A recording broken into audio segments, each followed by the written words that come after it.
Buenas, en este video se hablará un poco sobre los aspectos relevantes en la perspectiva de género. Los muestrantes que hacen parte de este video son Shirley Goestruco, Samir Guarín Suárez y Wilmer Salcedo Quirós. Bueno, se le da un poco de introducción, una pequeña introducción sobre este tema. Bueno, desde una muy temprana edad, el individuo se reconoce a sí mismo en cuanto a niño o niña y diferencia qué actividades son adecuadas según su género, entendiendo por adecuado la respuesta a las prescripciones que describen el comportamiento, ya sea masculino o femenino, en una determinada cultura en la que se desenvuelve. Ya sea en este ámbito cultural es difícil percibir nuestras actitudes sexistas y por ellos las transmitimos de forma inconsciente. Estas percepciones deberían ser analizadas y evaluadas desde la óptica educativa para incitar a la reflexión personal y a la forma y a la toma de decisiones en la línea de prácticas sociales más equitativa. Seguimos con una pregunta. ¿Cuáles son las construcciones históricas que conllevan al abordaje de la perspectiva de género? Entonces, tenemos que, a través de la historia siempre se ha debatido el concepto de género y la relación se ha hecho entre el hombre y la mujer. El concepto de género muchos lo han definido como poder en las esferas políticas, económicas y culturales. Haciendo una reseña historia, se ve la construcción que conllevaron al abordaje de la perspectiva de género. En 1968, el profesor e investigador norteamericano Robert Storer utilizó por primera vez el concepto de género en su libro Sexo y Género para oponerlo al sexo, significando el conjunto de diferencias anatómicas y biológicas entre hombres y mujeres, subrayando de esta manera el carácter socialmente construido de las naciones de masculinidad y feminilidad. 4 años más tarde, Anne Oakley, en 1972, Nos interesaría saber cuál es la relación de la historia de la mujer y los derechos humanos con la construcción de la perspectiva de género.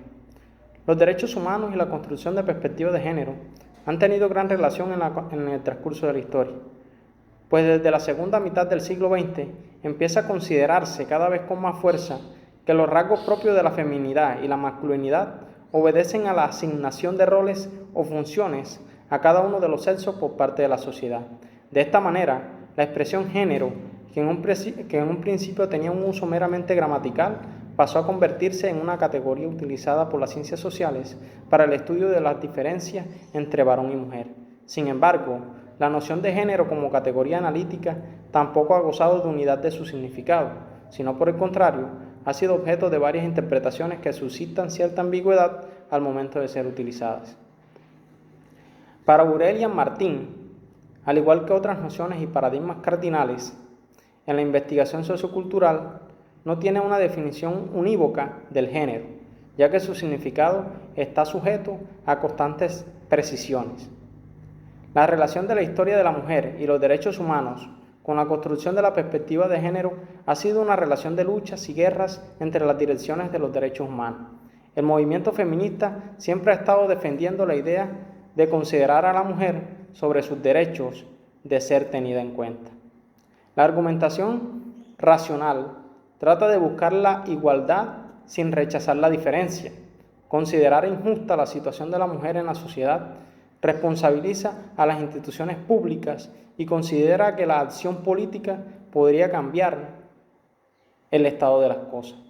Todo ello sin desdibujar la idiosincrasia propia de que las mujeres son diferentes a los varones. Buenas, mi nombre es Wilmer Salcedo Quirós. Voy a responder la pregunta: ¿cómo se genera el encuentro de la educación y la perspectiva de género. La educación es un derecho que tienen todos los ciudadanos. Es un escenario donde se aprende y debate temas de carácter social. En este sentido, la educación constituye el escenario propicio para esclarecer lo que es la perspectiva de género. A pesar de las tasas de matriculación se han extendido notablemente en las últimas décadas y de haberse emprendido multitud de reformas educativas de diverso calado y orientación, en América Latina y el Caribe, los sistemas educativos están marcados por una profunda inequidad y baja calidad que los vuelven incapaces de responder los retos planteados. Es así como algunos temas relacionados en el ámbito educativo, como el enfoque de género, aún siguen siendo motivo de preocupación. En realidad, la igualdad entre los seres humanos aún no llega a lograrse plenamente. Es uno de los principios más nobles que han enarbolado las múltiples luchas históricas para el logro de diversas reivindicaciones políticas, sociales y culturales con miras a una vida mejor en el planeta. Ramos, Malik y Sánchez, en 2001, señalan que como concepto de igualdad es un constructo complejo que debe situarse en el plano del deber ser y dentro de la ética. Analizan también cómo a través de la historia se han generado desigualdades que hacen evidentes únicamente cuando una conciencia crítica las considera como tales. Y para ello siempre ha sido necesario, cuando menos, un concepto mínimo de igualdad. Solo pueden llamarse iguales quienes tienen la misma capacidad de poder. La igualdad implica también reconocimiento de la capacidad del poder del otro.